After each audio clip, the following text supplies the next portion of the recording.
Think about this.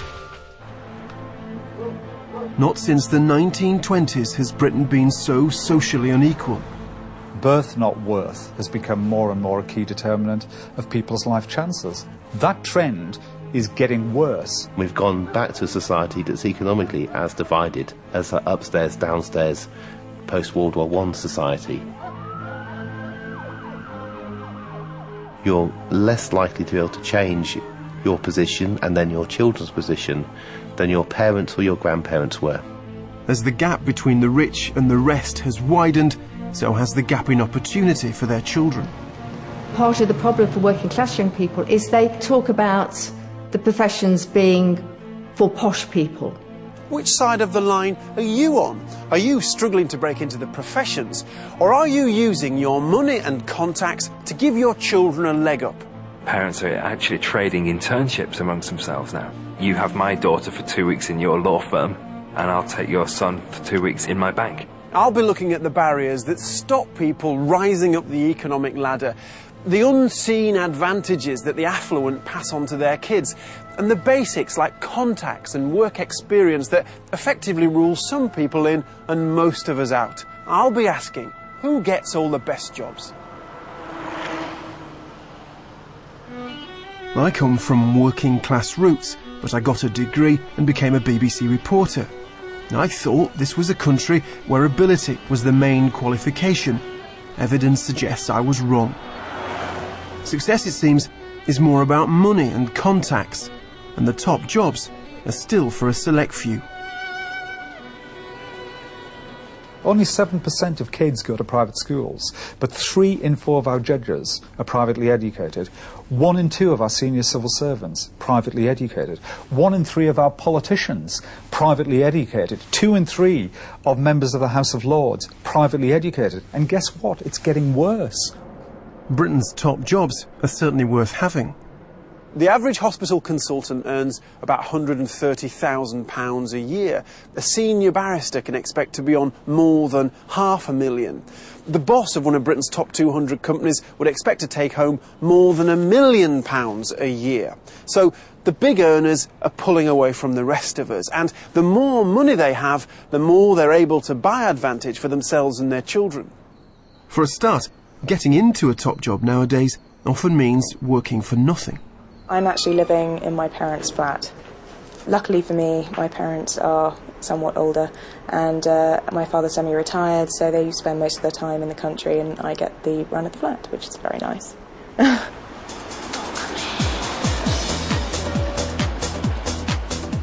Antonia's daily commute is a 3-mile trip from Chelsea to Soho in London.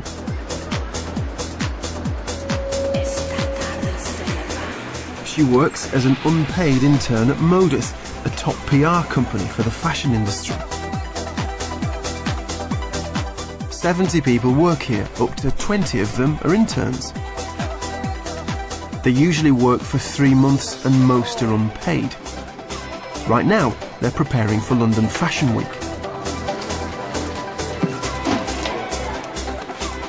Antonia has a master's degree in English, but to make it in fashion, you have to start at the bottom. You have to be known by the companies to get a job, and I know that I can't just leap straight into a job, and actually this is very good for me. The interns do most of the basic work. Every little girl dreams of being in fashion, but you get into it and you realize that there's so much more behind the scenes. You know, cleaning the floor and cleaning up after events. It's sort of a nothing position. You need help in every way, whether it's financial or sort of moral, just to get through it. Sarah worked as an intern for 15 months. She was lucky. For most of it she was paid, and at the end of it she got a job. Do we care? It almost is a prerequisite for any professional position that you want. So if you can get in with a company like Modus and work your way up there, you're golden. Sarah got her job before the recession hit. Loads of celebrity coverage, isn't there? It's good. Since then, the competition's got even stiffer. There are so many applications coming in every day, so many people that are so forthcoming and working for free. you sort of have to look at that and say, well, you know, do we want to throw money at them if they're willing to do the job anyway? And I think the answer is no. 8 a.m. on a damp Wednesday morning. It's London Fashion Week and Modus are working on one of the biggest shows. And they're here in force, including half a dozen of their interns. If I just go briefly through duties, on the main front door is Tyler and Fiona. On the interior door is Harriet and Antonia. The 10 minutes that the show's on, that's the most important thing. So all the work building up to it has to be precision, it has to be right, it has to be the right people in the right place at the right time. Morning, everyone! Bright and breezy! Woo! A lovely light, Ivy! Okay, guys, it's a really lovely, sunny morning show. The boss has arrived to oversee the operation. He believes internships offer newcomers a chance to get a foot in the door at one of the most competitive jobs in the business. Within the fashion industry, generally, the intern is a really vital resource. We need so many people. And do the interns do proper work when they're here? Absolutely, yeah, they really do. And what we really try and do is also get them to have a variety of experience as well. If more than 15, maybe 20 of your 70 staff are working here for free, presumably that's quite key to the way you're profitable as well, is it? What do you mean in the sense that are we more profitable because we've got free staff? As you just said, they're doing proper jobs, and they're doing them for free. Well, I mean, I think when I say they're doing proper jobs, I mean they're doing support jobs to the key team, but they are things that need doing, yeah. So does that help your company remain profitable? I think that it's. Yeah, well, how would I answer that? I've never really thought of it like that. The interns at Modus get experience across different departments, but they can expect to work hard. I was up this morning at 5 o'clock. I came into work on the bus. I was here at about 7:15, putting out press releases, making sure that the seating was correct, making sure everyone knew what their jobs were for the day. And now it's my job to stand at the interior door and make sure that everyone knows where they're sitting. Really, this is an opportunity for me to make the contacts and to get in touch with the right people to find another job.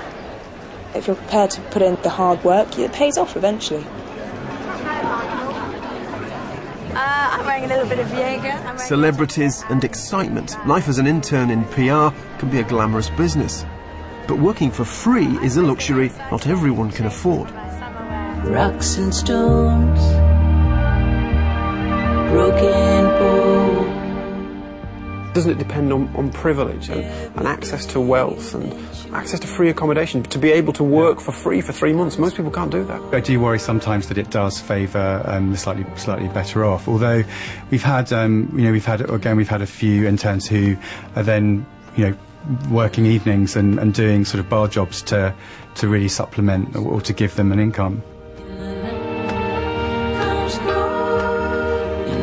The problem is, one internship is seldom enough to secure a career. Of around 50 interns who work at Modus each year, only a handful get jobs there. I wouldn't mind if I had to do 3 or 4 3-month internships in a similar situation. If it got me the job of my dreams at the end, I would do it.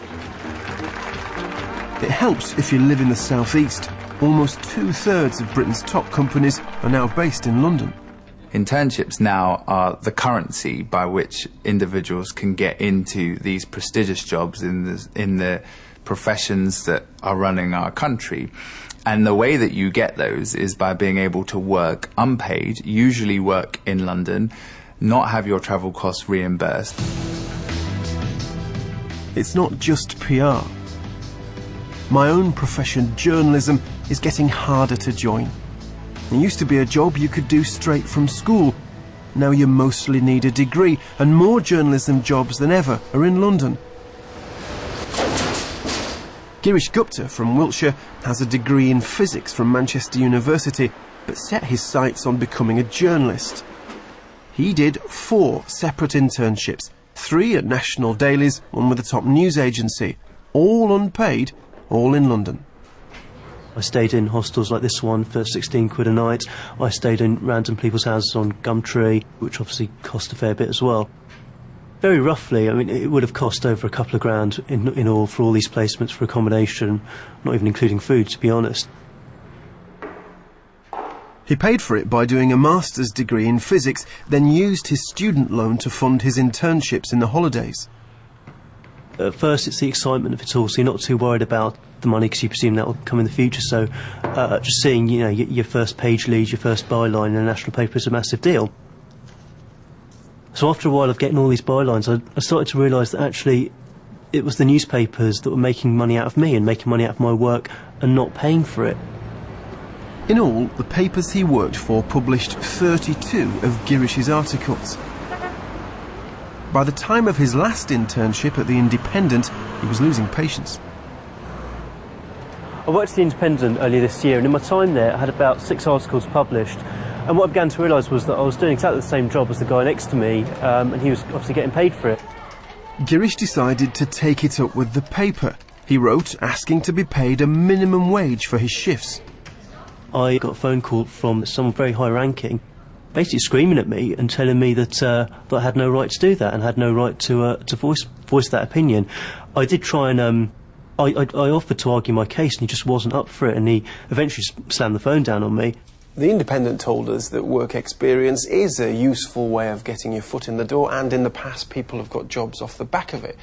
They say in Girish's case that he was warned in advance that his work placement would be for just 2 weeks and that it would be unpaid. In the end, Girish ran out of money. For him, not living in London was too big a barrier. If getting a job involves working for free for months in Britain's costliest city, it is clearly not open to all.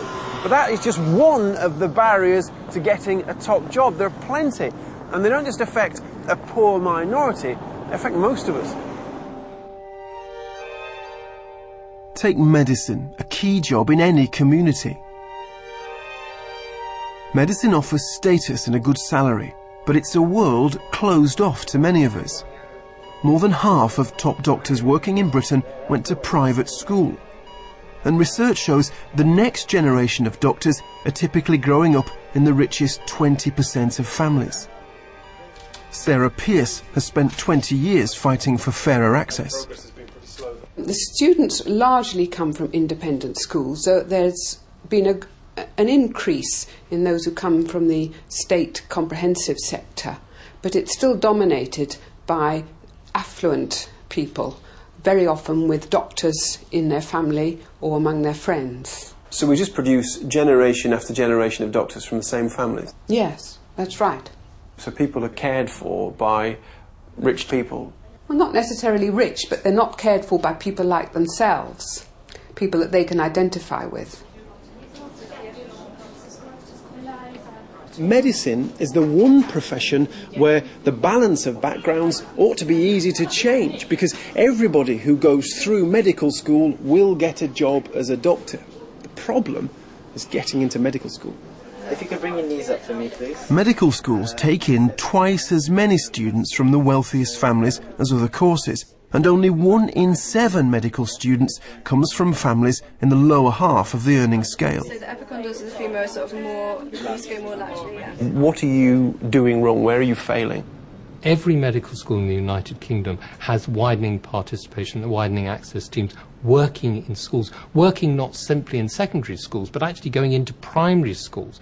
If they're all doing so much, why is so little changing? I think we are all challenged by that. We're all disappointed because of the work we're doing. It does take time to change, and actually if you look at the figures, there is some change. But there are still some pretty basic barriers facing candidates from poorer backgrounds, like having enough cash for the 5 years of medical school and getting hands-on knowledge of a life in medicine. Somewhere along the line, they're expected to get work experience, but it's much easier to get work experience for medicine if you know somebody, a doctor, who will supervise you. And many of them don't if they come from poor backgrounds. They're most unlikely to know a doctor in the hospital who will supervise them. So that's how it works in practice? That's how it works in practice. The medical profession has no single nationwide policy on how to get work experience, which doesn't exactly help the less well-connected. If you have good personal contacts, you will have an advantage over those who don't. But one of the reasons we work in our local community and beyond our local community is in exactly that, to get a better understanding and to enable students applying to get the experience. I have come across scores of students who have been in touch with me, and they have written perhaps to half a dozen hospitals trying to get work experience, and very often their letters haven't been answered. If medicine has a long way to go, then it's only part of a pattern repeated across the traditional professions. Lawyers administer justice for us all, but the profession is hardly representative of the wider community. 7 in 10 judges and 6 in 10 barristers went to independent schools. I accept that the public perception of barristers is of a privileged profession who are drawn from a small section of society. I think that's absolutely right. When I chaired the bar, the choice of new barristers was made by small sets of chambers who weren't trained in personnel procedures and in good diversity practice, and I thought a lot of access problems needed to be addressed. So, in 2007, the Bar Council, the barristers' governing body, commissioned a report to look at how to make joining the profession fairer. And this is it, the Neuberger report, and it had 57 recommendations. And its key points were broadening access and improving recruitment, because those are the areas they accept they were getting wrong. This is the Bar Council's Equality Committee. For its members, the challenge is how to achieve that wider access without compromising standards. We only interview people who have got a 2-1 or above. And that's a commercial decision, because we'd be interviewing forever if we didn't have that criteria. When you come from a background where nobody has been to university, where the best that people have achieved is possibly staying on for their A-levels, to do A-levels is a heck of achievement for somebody like that. I'm not entirely sure it's fair to sit there and say, I'm going to hold it against you just because ostensibly on paper you did go to Oxbridge or to a public school. If someone's been to a lousy bog standard comp, they've obviously had to have been a great deal better to get into a particular university than someone who's been to a very privileged public school where success is the norm. Barristers now get training to avoid favouring candidates better placed to tick all the boxes. And more than 1,000 barristers now go into state schools each year to demystify the profession for students. But changing the profile of a profession takes time. This is the Young Barristers' annual gathering. Look around and you can see the bar has recruited more women and more ethnic minorities. But the social barriers remain. I went to a very modest fee-paying school in Norfolk. I grew up in Norfolk. Then I went to Oxford to read English. My dad was a barrister. I used to travel to court with him, and so became interested from that stage. It's really funny. I seem to have weeks where I do just prosecution and weeks where I do just defence. I went to school in Forest Gate, which is in Newham. I then went to Walthamstow to Sixth Form College and to Queen Mary University. In terms of how typical I am, whilst there are people with a background like mine, it's relatively unusual. Money is one of the biggest barriers to widening access. It costs £15,000 to study for bar exams on top of a degree. The higher those costs become, the higher that barrier is, and the bigger the loans end up being. And that, in my opinion, is the single biggest thing which prevents people accessing the bar. So it seems to get a top job you increasingly need to be well off, have good contacts and be able to work for free. And that's not many of us. We've now got a position where tomorrow's professional is growing up in a family that is richer on average than 7 in 10 families in our country. That means that some middle-class kids, as well as working-class kids, are being denied opportunities that should be open to them. The former Labour Health Secretary, Alan Milburn, is a dedicated champion of fair access to the professions. His report, Unleashing Aspiration, compiled for Labour, looked at how we might improve the situation. And then the coalition government surprised the political world by appointing him as its social mobility czar. You're now part of a new government. He said seamlessly. Yeah, you were in one and now you're in another one. Why on earth did you sign up with the coalition? I'm very surprised that the government has agreed to it, because everybody knows my views. Those views on social mobility were formed by Milburn's childhood in the northeast. Right, okay, so that's not nice. Well, this is where I grew up as a teenager, at the end of the 60s, early 70s, so it's got lots of memories. His journey from Newcastle back street to high political office was made during the golden age of social mobility. When we moved here, it was a very run-down area. It wasn't a glamorous place to grow up. This is actually where I grew up. Yeah. It's what's known as a Tyneside flat. So we lived upstairs. What made you become what you are from this street? In an area like this, there was, lots of poverty and all that stuff. What you didn't have, I don't think, is two separate worlds. You didn't have one society here, mainstream, and another society separated from the rest.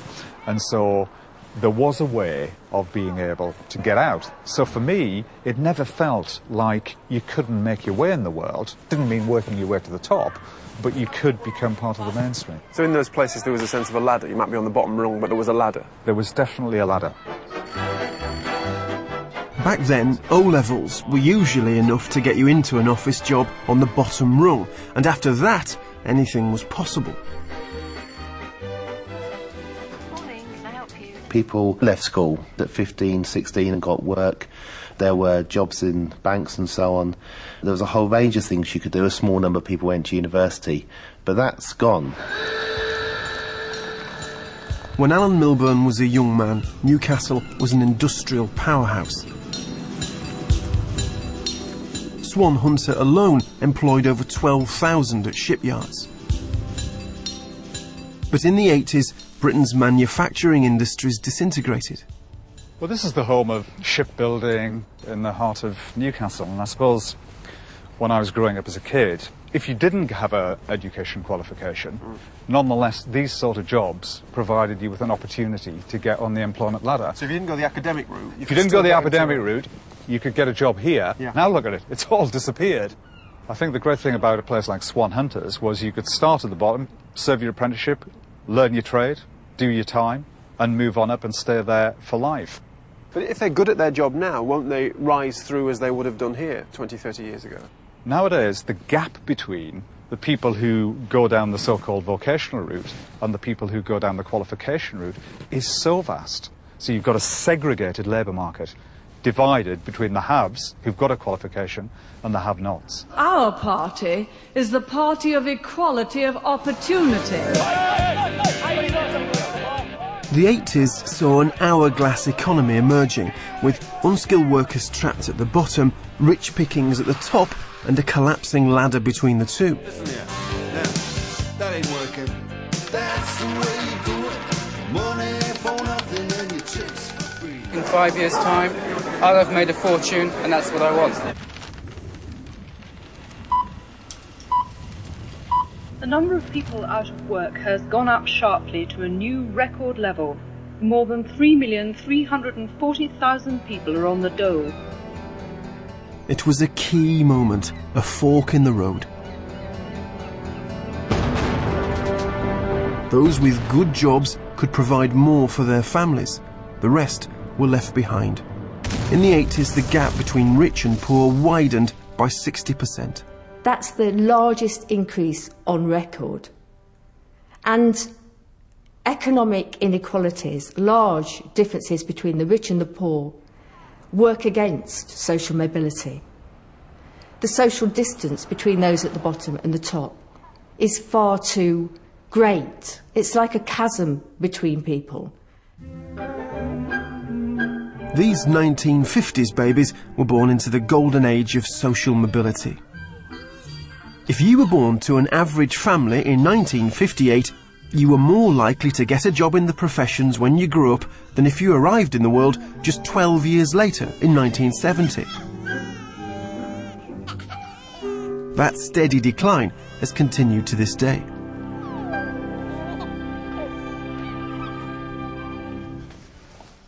But not everyone blames external forces. Some believe the economic divide has far less impact on where we end up than raw natural intelligence. My basic argument on the basis of the evidence that I've looked at is that if you're bright and motivated, if you work hard, then you will be to a large extent successful almost irrespective of what kind of family you came from.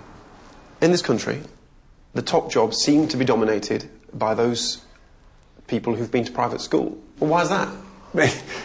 Because of the ability distribution. So people there is an ability distribution across the social classes. There's less ability at the bottom of the social classes. On average, you will find the ability level of the children being born into middle-class homes is higher, and that is what's driving the difference in occupational outcomes between the classes. A lot of people are going to find that very hard to stomach, and I'm one of them. Yeah, they're going to find it absolutely obnoxious.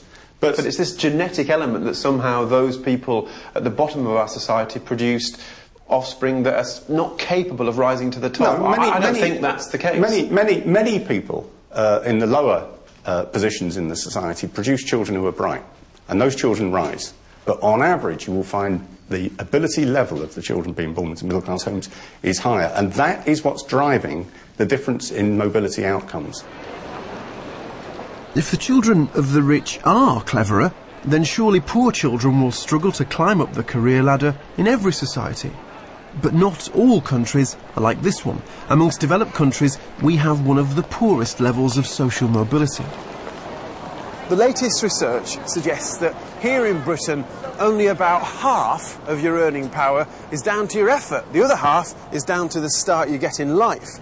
Now, in other countries where the gap between rich and poor is narrower, then things are different. There, about 20% of your income is down to your background, 80% is down to your effort. It's no coincidence that the societies that are most mobile, some of the Scandinavian societies or countries like Australia, they're more mobile because they're more equal. So fairness and aspiration, these two things actually go together. Over 15 years of doing research with working class young people and families, there's not a dearth of aspiration. That's not the problem. It's having adequate resources and knowledge to put those aspirations into practice, to be able to realise them.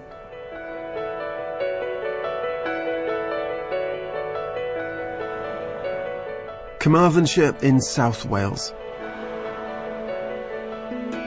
A reunion of Llandilo Grammar School's class of 61. All clever baby boomers who passed their 11 plus. I came to Llandilo and I thought I was the bee's knees, and I think I found my feet after then. I just found the confidence which I lacked. Ife? Oh, next to well, fantastic! Hello. If I hadn't gone to the grammar school, I don't think the expectation, maybe my mindset, maybe the opportunities, there's a whole number of things that might not have been there that in the grammar school I just took as read, really. Grammar schools had a massive impact on our nation's social makeup. In post-war Britain, they scooped up the brightest children and moved them on up. The world was your oyster. Going to the grammar school, that was your pathway to achieving and to a successful career. It wasn't just about facts and lessons. Grammar school children were encouraged to believe in themselves. I did an honours degree in geology, and then I went on to do a master's degree in ecology. I graduated from the Royal College of Music in Manchester. I went straight on to Glyndebourne, and that was the start of my operatic career. These were the lucky ones, but there was a downside. For every 11-year-old that got into grammar school, 3 others were rejected. Selection so young was pretty brutal. Now, the comprehensives that replaced them were intended to give all children the belief that they could flourish. But did they? What makes me, I suppose, sad and angry in equal measure is what I call the not for the likes of me syndrome, where I talk to groups of kids and they say, well, maybe I could become a doctor, but that's not really for the likes of me, or maybe I could become a journalist, but that's not really for the likes of me. Alan Milburn's home territory, the North East, has the lowest proportion of graduates in Britain. He believes a lot of young people here set their sights low because they have no experience of people reaching the professions. What ideally would you all like to do when you left school? Well, acting. What about the rest of you? You all want to be actors? Yeah. Do you think it's possible for somebody from round here, from a very ordinary type of background, do you think it's possible for somebody to get to the top? Yeah. You do? You're optimistic about it? Yeah. Cheryl Cole did. Cheryl Cole? Yeah. If you've got the ability, it doesn't matter where you live. What's the hardest thing? What stands in the way of people?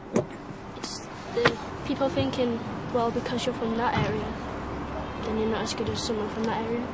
So you just have to get past those stereotypes and then you can do anything. Have you all had careers advice or not yet? Have you had? Yeah. And what was that like? Was it? Yeah. Was it not very good? No. So did anybody ever discuss with you going into like a professional job? You know, like becoming a journalist, medicine, the law, accountancy, architecture? Nobody ever discussed that with you? And what do you think about those sort of professions? You know that lawyers get a lot of money and stuff, but you know that they argue in court and stuff, but you don't know that much about it. You don't know that, like, the things that actually make lawyers want to be lawyers. If you don't know much about it, you can't express an interest in it. You're asking a hell of a lot of children if you want to say please have very high aspirations, because if the children have got any sense, they realise that their chances are incredibly low. And so in effect, only very misguided children will think, I can become a pop star, I can become a top footballer, I can become a barrister. Most parents do want the best for their kids, but some can provide more support than others. Look, I'm not bothered about people having sharp elbows and strong voices. Some people have that and some people don't. And actually, what we want, if you like, is more people with middle-class attitudes trying to do the best for their kids. Absolutely. But some people just don't have those opportunities. There's an enormous amount of middle-class family labour and money and effort that goes into making up the middle-class child as artistic, musical, cultured, and all these accomplishments really count in their favour when they're applying for jobs and moving into the labour market. Miranda is our driven child. Out of the 4 children that we have, she's good at maths, she's good at English, she's good at just about anything. She is very modest, actually. She's not pushy, she's not a show-off. She's just one of those kids that she knows what she wants and she'll get it. About 4 years ago, she said she wants to be a heart surgeon. Today, Miranda is starting a new school, the private King's in Gloucester. Although her 3 siblings all go to state schools, Miranda's parents have decided an independent school will suit her better.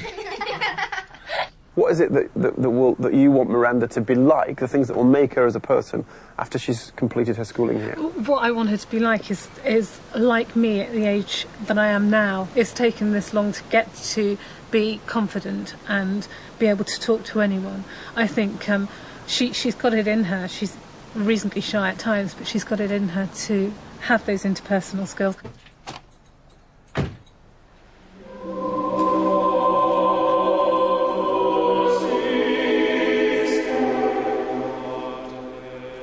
The fees at King's Cathedral School are £12,000 a year. That's middle of the range for a private education.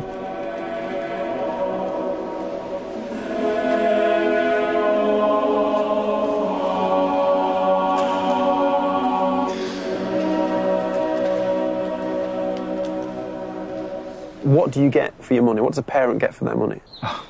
Where do I begin? I mean, you get a first-rate academic education with every chance of gaining top A-level grades and getting in most cases, to the university of your choice. But there's so much more.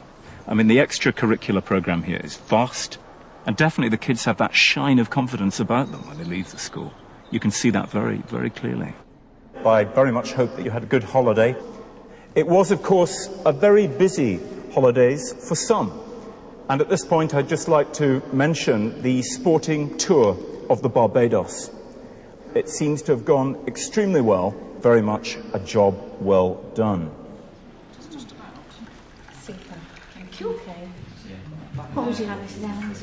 You've got 5 children here now. Yeah. You have 8 children. I know. That's an enormous amount of money. It's an investment. I mean, we give up lots of things to send our children here. We don't have the holidays that I would like. I don't have the nice car that I would like. I drive a bus. And I think that this school in particular has that ability to make my children the sort of children I want them to be when they grow up into teenagers and adults. Do you have any guilt about paying a lot of money to get your son a very lucky start, fortunate start? No, I'm just grateful I can, I guess. I suppose we're paying twice, because we're paying here and still paying in our taxes, but that's the way it is. One of my daughters wants to be a marine biologist, so she goes down to Southampton. One wants to go into space, so she's going to go in for Cambridge. Are you already thinking that this is a good school in terms of getting them into a profession? Is that one of the reasons that you... Yeah, definitely. If you give them a good start, they will flourish and they will maybe, hopefully, find out what they want to do quicker than I did, really. More than 200 miles north, in Darlington, Jordan Reed is about to start his new school, Longfield Secondary. His parents are proud he's a bright lad, but have firm views about how far his education should go. I don't want them to be going out and having to get loans and things to get through university and be in quite a lot of debt at the end of it. It's not, to me, it's not a way to start a life once you do get your job. It's just something, a burden around your neck, really. So to go to university, from your point of view, is a kind of gamble. Yeah. When we do get through it, what experience have we got? None. We'll start working at a job, learning as a train, and get experience at the same time. Have fun. See you, Mum. Jordan's going to the local comprehensive. I thought my mum would have been crying or something, like happy, proud crying or something like that. Yeah. Very smart. Looking forward to this then? He's lucky because Longfield is an improving school. In the past 5 years, it has doubled the number of pupils it sends on to sixth form college, to 80%. What is it that you do differently here to perhaps other state schools? At Longfield, we focus on the development of their life skills as well as their academic skills. Why? Why do you do that? Just because in the 5 years that they're here, it's really important to us that they leave with a good group of qualifications, but it's also important that we prepare them for their post-16 education, for when they go to college, when they go on to university, for the jobs that they may choose to select. These are the skills that employers look for, so it's not just our job to look after them for 5 years, we have to look after them from when they leave Longfield as well. And then remember, you're recording all of your personal achievements. A child at this state school will have spent on their education, on average, a quarter of what is spent on the education of a child at a private school. So when there is this big gap in resources, how can a young person leaving this school expect to compete in the job market with a kid from a private school down the road? Of course, it would be wrong to suggest a bright child from a poor background can't enter the professions. But it can be a long and difficult journey.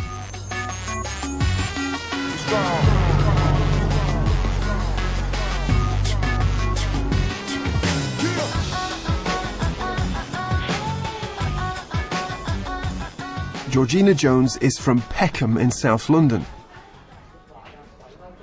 She lives in a council flat with her family, and for 20 years shared a room not quite big enough for 2 beds with her sister.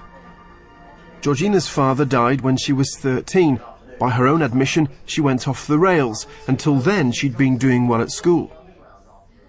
And that year I'd lost my focus, was quite an angry child, so I started to get a bit disruptive in my classes. And the teacher who was in charge of the kids sort of with more behavioural sort of issues, he took me under his wing and sort of mentored me in a way to sort of bring me, I don't know, back to normal sort of thing. Georgina wanted a better life for herself and her mum, a school dinner lady. She decided to aim for a top professional job. Chinese style chops. You got the chicken ready to go in here? No, I'm going to season it first. I knew that I wouldn't be able to do a job that I enjoyed or to earn the sort of salary that I wanted to earn to live a sort of more comfortable life, really, without having a degree. None of my mum's friends or family were university educated or were involved in any of the professions, so I think she was quite worried that that would be quite a big hurdle. What are you having with your chop? I'm going to have chips and coleslaw. Chips are bad for you. We even have separate oil. She said it was a different world. Growing up, she'd often say things sort of like that. How the other half live, or it's a different world. All parents want the best for their children, but working class parents often really lack the know-how of how to support their children in becoming socially mobile and moving into the professions. It's quite a difficult and painful process. But Georgina did make it through. She got 3 A's and a B in her A-levels. Oxford turned her down, but she's now studying law at another of the top universities, Nottingham. Settling in there had its challenges. There are a whole host of psychological barriers for less privileged students who worry whether they'll fit in, who feel that, well, everyone in that organisation is white and they seem to be posh and they seem to be wealthier than I am. Is it really the sort of place that would accept me? I loved what I was studying, but it was quite hard socially. Most of my friends had been to private schools. Everybody's lives seemed so perfect and idyllic. All their parents had really nice jobs and everybody had done gap years. They'd travelled Australia, New Zealand, Fiji. The way people dressed at university was different. The way everybody spoke was different. They'd often say that I spoke a different language and thought I'd just listen to gangster music, and quickly earned me nicknames like Gangster Princess and Peckham Girl. Friends would ask me if I had guns or if my boyfriends had guns, which was quite funny because I was studying law, so... Georgina's determination to succeed trapped her between 2 worlds and 2 groups of friends. When I'd come home, none of my friends were at university, so it was quite hard to fit back in. The guys would call me uni girl when I came home, and sometimes they would respond to me as if I suddenly thought that I was more important, whereas I didn't actually have that opinion at all. I was just doing what I wanted to do. But Georgina is on track for the life she wants, a career in commercial law. To go in and ask for our names and then they get... Across London, Baharak Zagari is also aiming high. A hairdresser's daughter, she wants to be a banker. Shut up! She's 17 and on her way to get her AS results. Oh my god, Baharak, well done! Are you proud of yourself? Yes, I didn't think I was going to get that. See in politics, alright, I'm happy with that. Ah. What did you get? What did you get? I got all A's. You've got very high marks in some of these as well, so you will have a chance of getting A star at A2 as well. Hopefully. Hopefully. In terms of my future, getting these grades means that I have a better opportunity to get into right university, and with the university comes like a good career, because now it depends on not only if you got a degree, but what kind of degree you got and where you got it from, and grades really matter now more than ever. Baharak's aptitude for maths and economics make her a perfect candidate for a lucrative career in finance. But first, she'll have to break into the city. It is an intimidating prospect for a young girl with no contacts or role models. It's claimed 3 in 4 city finance directors were privately educated. But Baharak is being helped by a scheme which offers an entry pass into this exclusive world. If you're from lower income backgrounds, you haven't had work experience, you haven't had mentoring, you haven't had all the sorts of things that you might have had if you were from a middle class family. And therefore, when you come out and you're trying to compete with those students from middle class families, it's very, very difficult for you. So we try to replicate the network of support that you might have if you were from a much more privileged background. The Social Mobility Foundation has arranged for Baharak and 11 other teenagers to spend a week at Barclays global headquarters to glimpse what their future could be. The scheme is about introducing them into the financial services world, and certainly having looked at some of their CVs, they're highly educated people. So really it is about trying to get rid of some of the fear factor. Hi, I'm Baharak. I go to William Morris. I'm studying maths, politics, economics and biology. My name's Iqbal. I go to Woodhouse College in Barnet. I study maths, further maths, economics and literature. My name's Barry. I go to Woodhouse College also, and I thought it was in Finchley. Apparently it's in Barnet.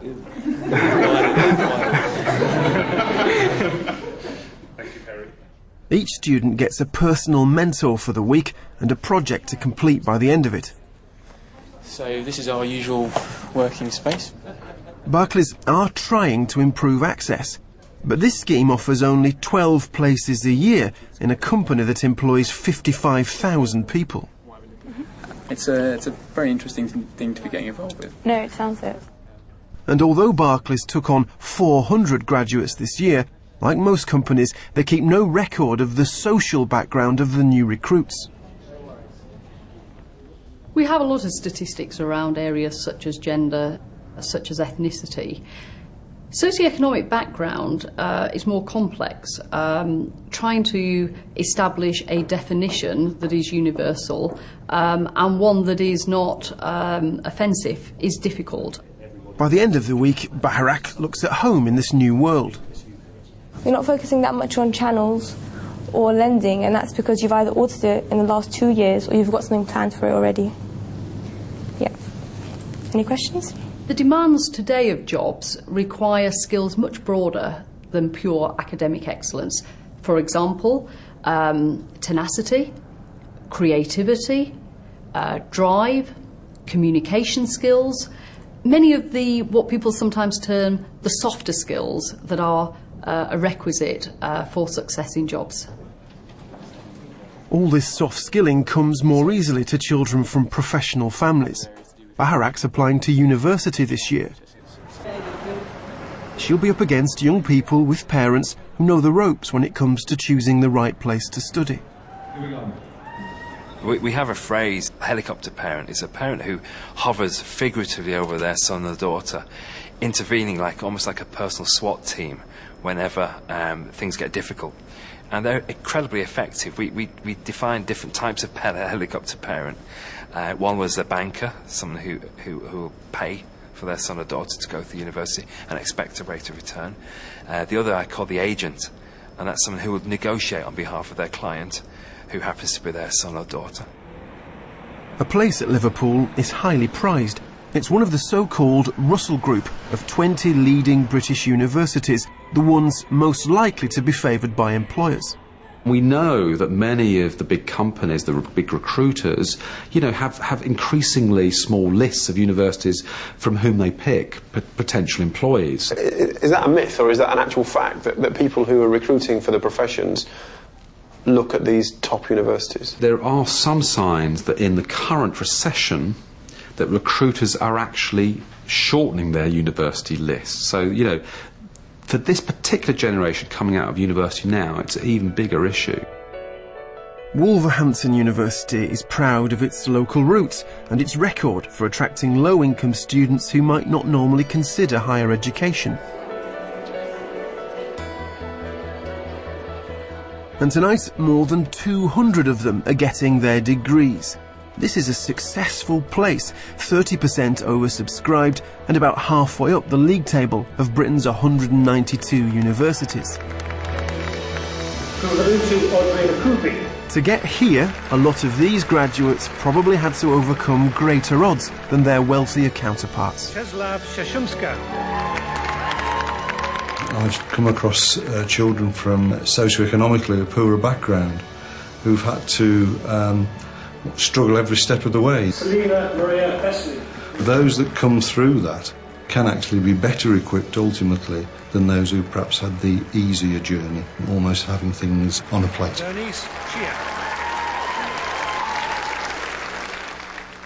This is a fantastic day for these young people, a successful end to 16 years of state education. The problem is degrees are not what they were. More and more students are going through ceremonies like this. And that means the top professions will look to the top universities. And Wolverhampton isn't one of them. But do employers just look at Russell Group universities and qualifications? If they do, then I suspect they're missing some very good candidates. But do they? There's a possibility that still exists, and I'm sure it does. But I hope day by day we're changing that with the many advocates that we have in our graduates. But some students we spoke to are having a hard time finding work. I've talked to a few fellow students, and some of them have been looking for jobs since last year and still haven't found anything. So it's kind of tough and frustrating, but we are kind of positive. If you've gone to like say Cambridge, I guess the people I'm up against have got, you know, that kind of standard, you know, of education that maybe they might think that somewhere like Wolverhampton doesn't have. But at the end of the day, it's what I can actually give to the job that I think should be accounted for, rather than what school you went to, really. At Liverpool, they now help students from less well-connected backgrounds to master the art of bagging a top job. That looks really sales. Jane? Hi. Would you like to come through? Okay, thank you. We're running courses, boot camps now, we call them, for graduates, when we decipher the graduate job market for them. For the first time, we started teaching students how to network in business context. We have employers come in and talk about the hidden rules of networking. Where can you see yourself developing in the next 5 years? In the next 5 years, I'd like to enter the heritage industry. I also learned quite a lot from life experience, from work experience, and from going travelling after university. I've brought up a family as well as doing a degree, so it was multitasking. These mock interviews are just one way to help graduates catch up on their competitors from more privileged backgrounds. Of balancing work, social life, and stuff that goes around. 35% of the interview is about how you come across and what you say. Yeah. You came across very, very well. The only area for development I would say is that your answers were a little long in and rambling in places. It's knowing how to dress, it's knowing how to behave, knowing how to talk. The kind of small talk that you might have in an employer selection centre can all play a part in graduate recruitment. And I think when employers are looking at, say, they've got 10,000 applicants for 15 jobs, those aspects come into play far more than they would do in previous years. If talented candidates don't get an equal chance, it's business that loses out. Some employers are taking matters into their own hands. Allen & Overy is one of Britain's top 5 law firms. When I discovered that it's actually got harder for people from average or below average income families to get into the professions than it was when I entered the law 30 years ago, I was just astonished and appalled by that. And so we operate this Smart Start scheme for over 100 young people from some schools in some quite tough neighbourhoods all around London, and we bring them in to the office for a week and we give them some really hands-on work experience. OK everyone, welcome to Allen & Overy. It's great to have you all here. My name's Zara. These 20 teenagers have also come to learn the dark art of networking. They're part of a programme devised by the boss, himself a comprehensive schoolboy. They work together in teams, they do challenges, they do mock trials, they do networking, they have lots of contact with the world of work. If you can all stand up and go and find a flip chart, what is it that makes a good first impression? Well dressed. I feel like. Not slang, but like formal. Yeah, courteous, polite. Being enthusiastic when you actually meet someone. Yes, brilliant. A lot of these kids wouldn't even dream of walking through the doors of a building like this because it's a world that's so different from what they've been used to. The students are meeting a cross-section of the firm's lawyers and managers for 3 minutes each. Being a lawyer, it could be anything from drafting to kind of taking calls, conference calls, just speaking to clients. The fact that you work on a global level, does that mean you get to travel quite a bit as well? It depends on your client. So I have a lot of Middle East clients, and I get to travel to Dubai and Abu Dhabi a reasonable amount. I mean, what have you enjoyed the most when you've... It's the people really that make it for me. I really enjoy the people. Certainly around the Magic Circle films. I think you're going to have to move on. Thank you very much. But yeah, I'd come to A&O as soon as there's anything. Just move to somewhere where there are people you haven't seen before. So what's your next step then? I'm hoping to go to university. I'm looking up Scottish universities, so I really like Edinburgh and St Andrews. We don't want to have a single gene pool, of people from only one particular background. If every major firm had a structured work experience scheme which met certain standards, then I think that could have a really dramatic impact on the problem. So how do we change things? Well, a fairer system of work experience would make a big difference. But it'll come too late for Girish. He's leaving the country and heading for Mexico. As much as I do enjoy getting the bylines and getting great investigative stories and papers, London's not where I want to be for the next few years. I think I want to head abroad and head back when the industry's hopefully a little bit nicer to me. Baharak's work experience at Barclays Bank should prove useful. This week has given me kind of an edge because nowadays everyone's getting an A. If you got an A, so what? Everyone's got an A. What makes you different? This will help me out in the future with career and with university. Any questions? But with university fees set to rocket to £9,000 a year in 2012 and no wealthy parents to help her, Baharak faces a mountain of debt when she starts her career. I like to work hard, and I am someone who comes in very early and leaves very late. But Antonia's dedication hasn't been rewarded with paid work in the PR industry. Now she's looking for a job in publishing instead. Georgina shows if you have ability and you're determined, you can make it, whatever your background. She'll finish university in the summer and has already been offered a job starting at £35,000 a year at a top law firm in the city. It was huge, the building was massive, and I just didn't realise that law firms could be so big. There was so much glass everywhere. It looked really posh, so I was really impressed straight away. I knew immediately this is where I want to be. Georgina and Baharak are on a path to professional success, but unequal opportunities stop too many from fulfilling their potential, and that harms all of us. Labour is king in the modern world. If you're not using everybody's labour to the maximum of their ability, that is bad for them, but it's also holding the country back. Research shows fairer countries prosper, so we all lose if the top talent gets locked out of the top jobs. That's the story of the last 30 years. People are trying to change things. How long, though, before we get a different answer to the question, who gets all the best jobs?